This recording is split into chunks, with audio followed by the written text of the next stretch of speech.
Hi, I'm Claire. I'm 34 years old, and the last 2.5 years have been nothing short of tiring. I almost lost my husband 2 years ago, and today we're divorced. Yeah, that sounds confusing. Let me start from the beginning. I met my husband, Sean, through a dating app, and we got along really well over text, and we decided to meet up for a date. Our date also went really well, and one date turned into two, and then into many more. We dated for 2 years before we decided to move in together. We were both living in rented apartments, but my apartment was bigger and better than Sean's, so he moved into mine. A year later, Sean proposed to me, and I said yes. We got married in a beautiful ceremony surrounded by all our friends and family. It was definitely one of the happiest days of my life, especially in comparison to everything that came afterwards. A year into our marriage, Sean lost his job. Apparently, Sean had been showing up for work late too much, and that was costing the company too much, so they let him go. I remember confronting him about why he was late for work when he had consistently left for work well ahead of time. I don't exactly remember what he said, but I do know that he brushed off my questions with some excuse. I let it go because I thought he was struggling with something. I tried my best to be there with him while he searched for another job. And during that time, Sean began to beg me to buy a house. I tried to tell him that with his lack of income, it would not be a good idea to buy a house. But he kept pressuring me to do it and even got his family involved. Eventually, I caved, and when it came time to put down a deposit, Sean obviously had no money, so I shouldered the whole thing. I made sure to only put my name in the deed and the title, and I don't know why, but I had a gut feeling that it was the right thing to do. Sean was okay with this when I told him about it too. A few months after we moved into our new home, Sean managed to find a new job. I was happy for him, and especially happy because I'd finally have some help with the mortgage payments. But Sean refused to help when I asked. He told me that since it was only my name on the deed and the title, he shouldn't have to pay for the house. That resulted in a huge fight between us because I couldn't believe his audacity. The only reason I was stuck paying the mortgage on the house was because he forced me to buy it. I told him that if he helped with the mortgage payments, I'd put his name on the deed. Sean told me that it was too late to do that because he'd seen my true colors. Things remained awkward between us for a while after that because I felt bitter that Sean was not helping me with the expense that he pressured me into taking up. But all of that resentment and anger went down the drain when one day I got a call telling me that Sean had gotten into a near-fatal car crash. He was in the operation theater getting emergency surgery, and while he may wake up again, he may not be fully functional. I dropped everything I was doing and rushed to the hospital.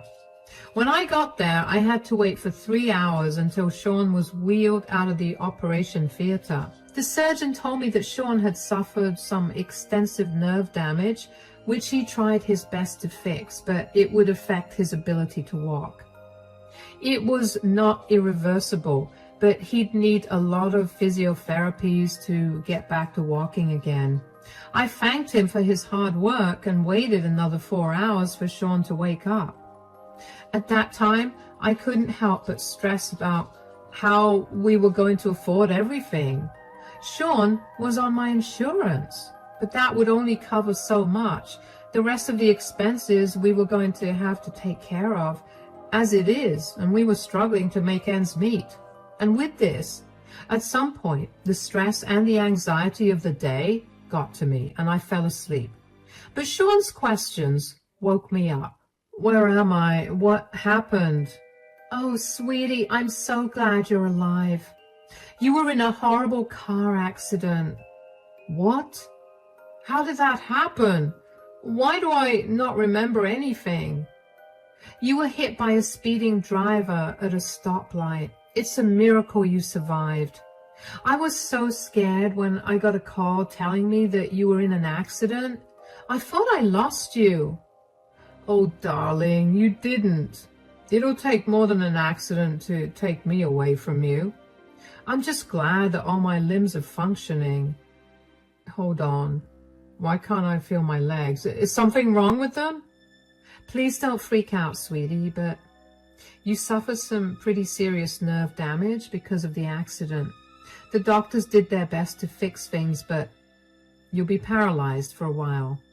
What? That can't be the case, but how will I do anything now? How will I work? Calm down, sweetie. I know this is hard for you to... That's easy for you to say. You have no idea what this feels like. It feels like my entire world is crashing down on me. You're right. I have no idea what you're going through, but I have some good news. Will I be able to walk again? Yes, but you'll need a lot of physiotherapy. That's great to hear, but wait.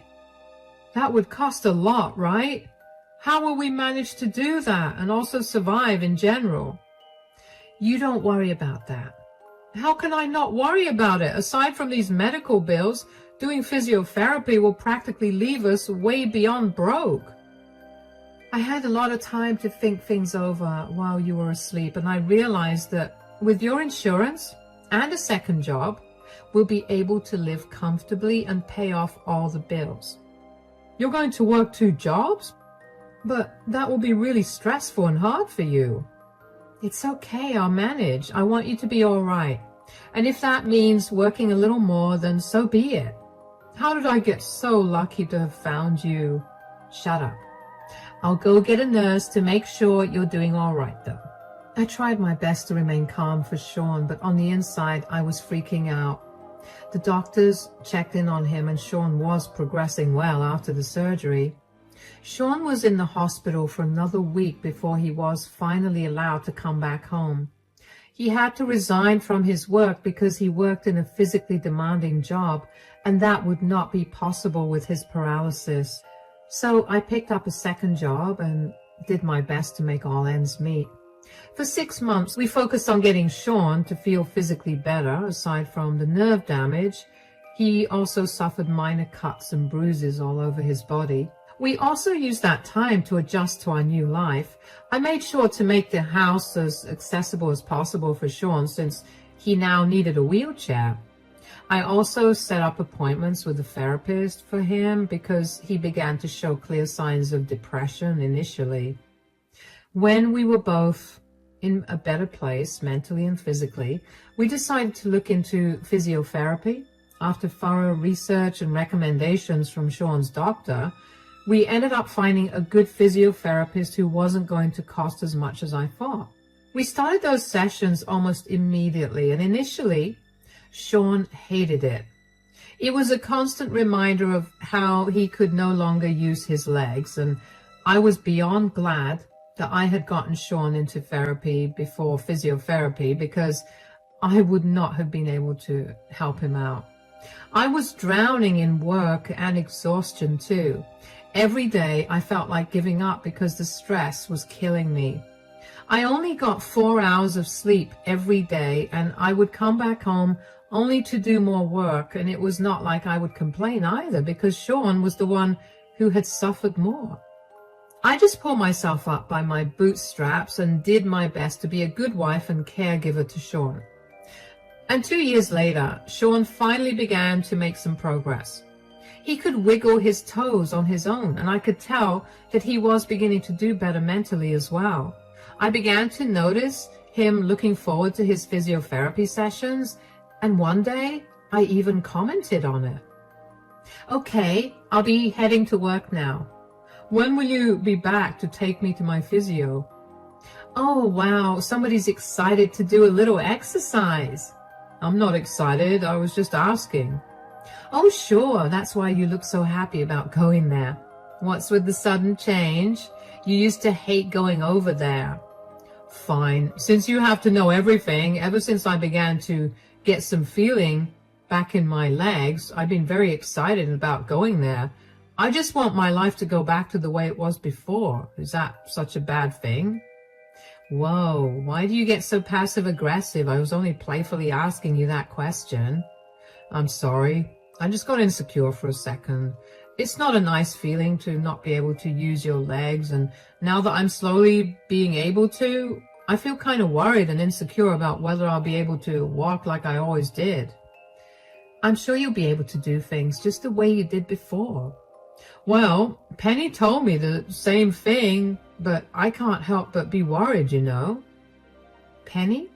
You're on a first-name basis with your physiotherapist? Well, she's been helping me out for 2 years now, so I think it's fine. Why, are you jealous or something? Do you think I'm cheating on you with her? Oh, no, God, no. I just think it's cute. I didn't know Miss Henderson's name was Penny. Why would you just assume that I thought you were cheating? I don't know. Felt like you were ramping up to ask me that question, so I did it first. Anyway, what time will you be back to pick me up? I'll be back by around 5. I'll take a quick shower, help you take a bath, and then we can be out of the house by 6. Is that okay? Yeah, that works. All right, I'll be off then. Have a good day at work. I will admit that I was a little hurt that Sean would immediately think that I assumed he was cheating on me when I wasn't even close to implying that. A few alarm bells went off in my head after that, but I ignored them. I got done with 2 shifts at both my work before heading back home to get myself and Sean clean. When we were headed to the clinic, Sean looked very excited.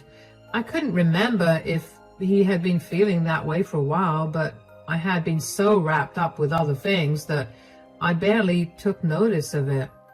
Still, it was nice to see him look so happy. I dropped him off in the physiotherapist Penny's office and decided to go out for a cup of coffee while Sean did his sessions. And just as I was about to leave the clinic, the receptionist, Layla, stopped me. Sometimes I'd sit in the waiting room while Sean did his sessions, and I'd usually chat with Layla. Over the 1.5 years that I'd been visiting the clinic, Layla and I ended up becoming pretty close, so I didn't think anything was wrong when Layla asked me to wait. But what worried me was when she asked me how my relationship with Sean was going. Hey, Claire, do you have a minute? Yeah, I guess. Why? Is everything okay? Yeah. Why don't you just come over here for a minute? Sure. How are you doing?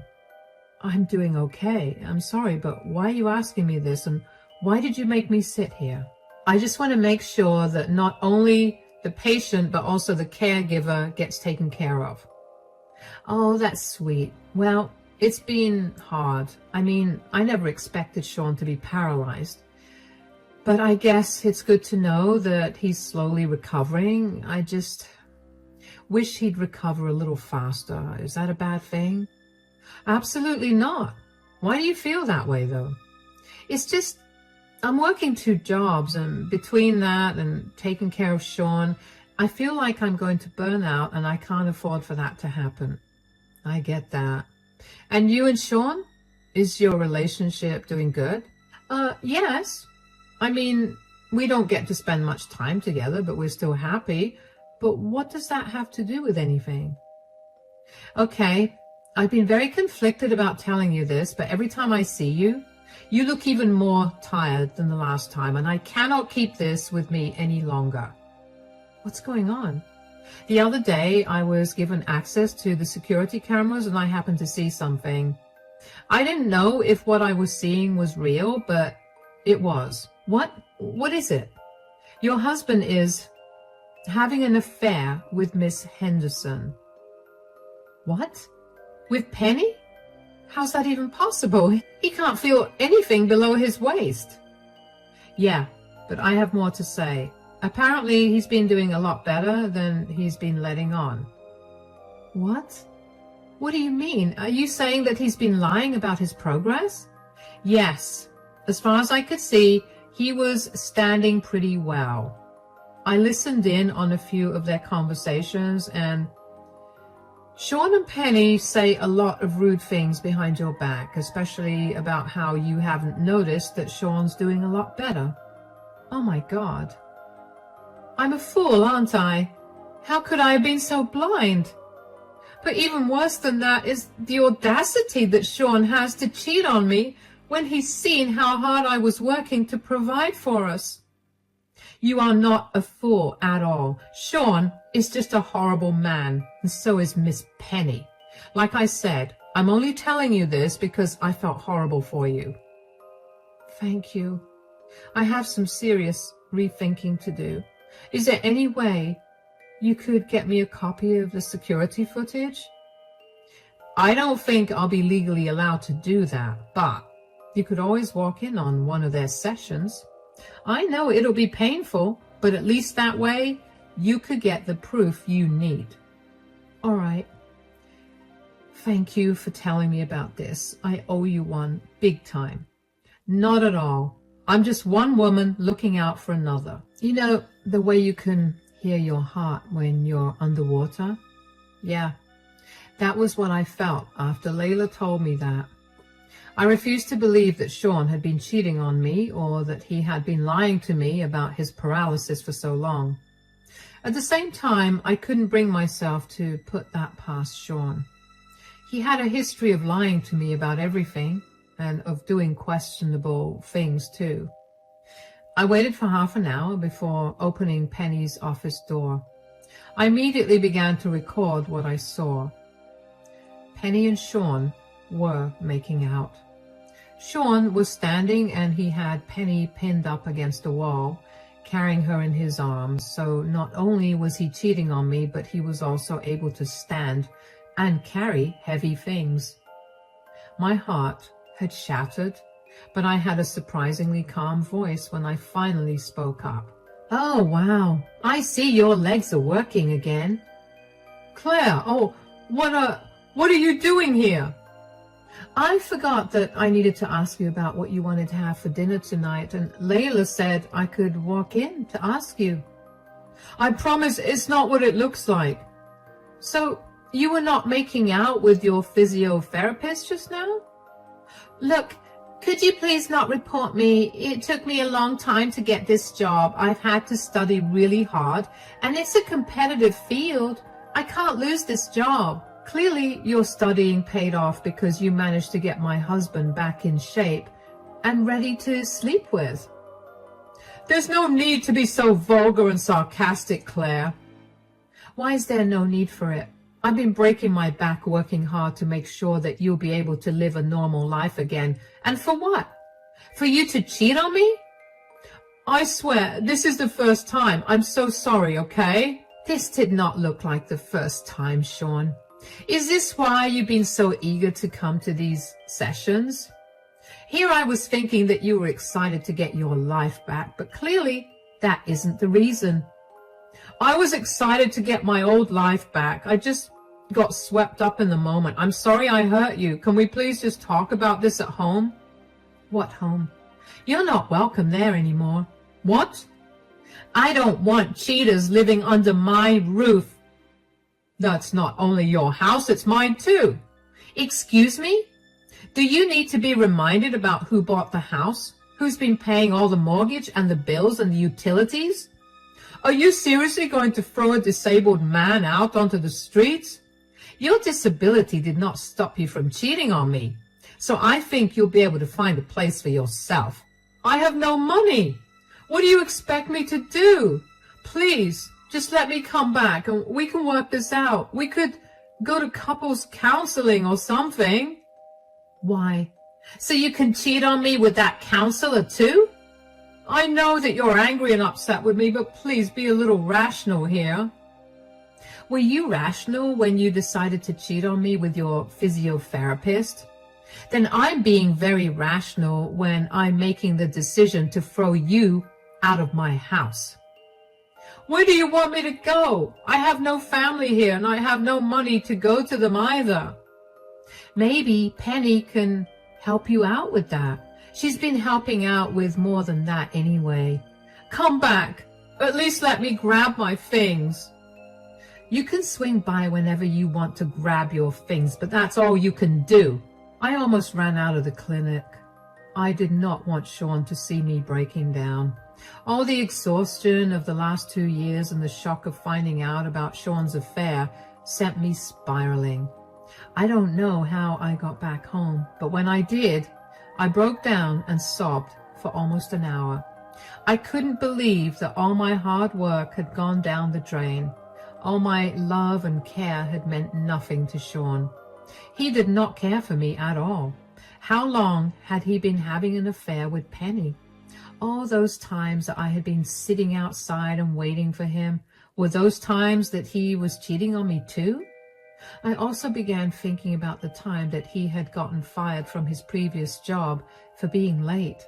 Was that also because he had been cheating on me with someone else? I couldn't think of any other reason. The next day, I called my dad over and asked him to help me change the locks. I didn't know where Sean was, nor did I care. Once the locks were changed, my dad accompanied me to file for a divorce.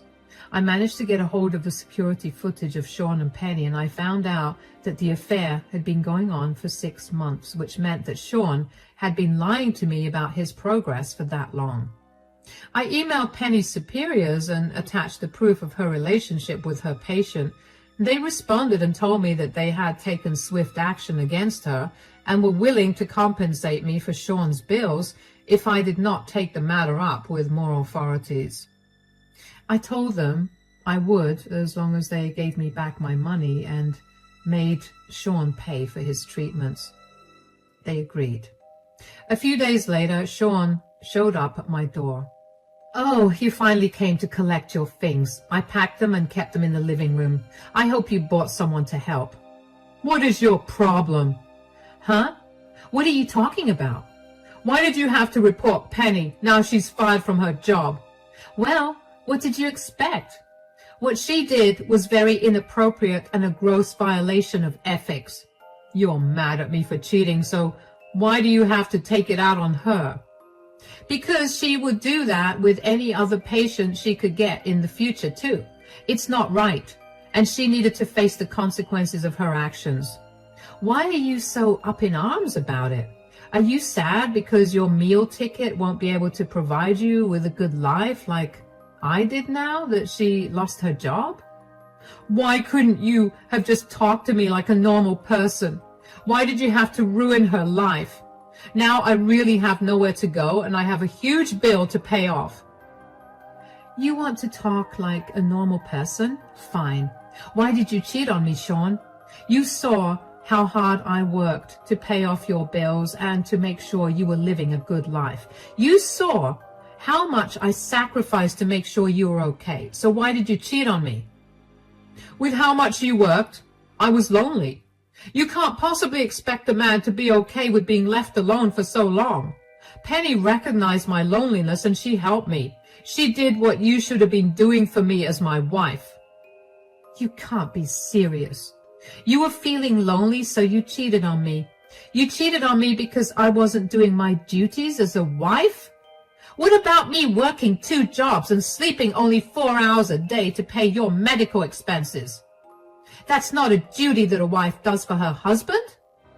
"That's not the only duty. You're supposed to take care of all my needs, not just one of them. You're just jealous that I found someone better than you, so you're lashing out." "Have you always been this entitled? Do you hear the words coming out of your mouth right now? It's not entitled to expect your wife to be there for you." "How was I not there for you? I made sure to make time for us to spend together, even when I was beyond exhausted. I did everything I could for you, and you just spat in my face." "We both clearly had some good points, and I feel like we'll only keep talking in circles at this rate. Why don't we schedule an appointment with a couples counselor? We can sort our issues out there, and we can go back to being who we were." "That is not happening. I told you that before, and I'm telling you again, I don't want to be with you. You've shown me your true colors, and I'm done. You have not given me a single valid reason for you cheating on me, and even if you did, I wouldn't care. Take your things and get out of my house." "What if I don't do that? I want us to work it out, please." "There's nothing to work out, Sean. If you don't take your things out, I'll throw them out.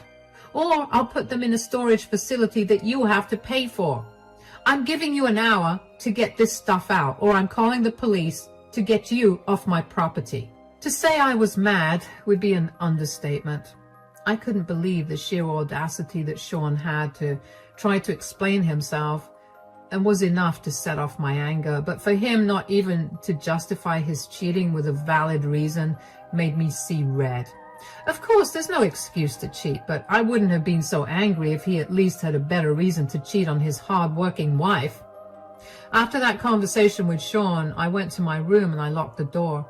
I didn't want to deal with him, and I knew that he tried to start another conversation with me if I gave him even the slightest hint that I wanted to talk. Thankfully, Sean didn't make too much of a fuss after that. He called someone to help him take the boxes of his stuff out, and within an hour he was out of my house. I was so relieved that he didn't make another fuss, because I wasn't sure I would have been able to hold myself back from being outright mean to him. The next day, after Sean moved his things out, I met up with my divorce lawyer and asked him if my divorce papers were ready. They were, so I paid to serve them to Sean without me having to meet him again. It took a while to find out where he was staying, but I managed to get in touch with one of his friends who told me that he was staying with them for the moment. When Sean got served with the divorce papers, he called me to yell at me yet again because he thought that I was overreacting to what had happened. I barely let him talk for a minute before I cut the call on him. After that, I began to get calls from his friends and family, all of whom were telling me that I was horrible for leaving him. I didn't understand why they were all piling on me for being a horrible one when Sean was the one who cheated. So I spoke to Sean's sister, who told me that Sean was going around telling everyone that I mistook his friendly banter with the physiotherapist as him flirting with her, and that I was overreacting to that. Up until that point, I had decided to keep the reason for our divorce private. I decided to do that out of respect for our previous relationship, and because I knew that if people found out that Sean had cheated, he might not have gotten the help he needed, considering he was still new to being able to walk. All of that went right out the window when I heard that Sean was spreading lies about me. I don't know why I expected some amount of maturity from him, but since he wasn't capable of that, I created 2 text groups. One for his family and the other for his friends. And I sent the security footage along with my recording of Sean making out with his physiotherapist. I then blocked Sean and all his friends. I heard from Sean's sister later on that Sean was livid that I had exposed him like that. His parents decided to go low contact with him because they couldn't fully abandon him when they'd almost lost him in the accident, but they were very disappointed in him. A lot of Sean's friends had stopped being friends. Not only because he was a cheater, but also because he had pointlessly lied to them and made them look like fools. The friend who had opened his doors to Sean also asked him to leave because Sean had lied to him about many more things than just his affair. The friend had had enough and wanted him out. Last I heard, his parents helped him get back home, but they're not helping him out much. It's been an exhausting few months. After Sean went to stay with his parents, he signed the divorce papers and barely contested much. It took a while for the divorce to get approved, but once it did, I felt like a free woman again. It's been a long time since I had any time to myself, and I'm looking forward to unwinding and catching up with a lot of my hobbies. Even though it still hurts every now and then to think about the love I lost, it's still nice to know that at least I hadn't lost myself in the whole ordeal. Here's to happier days now.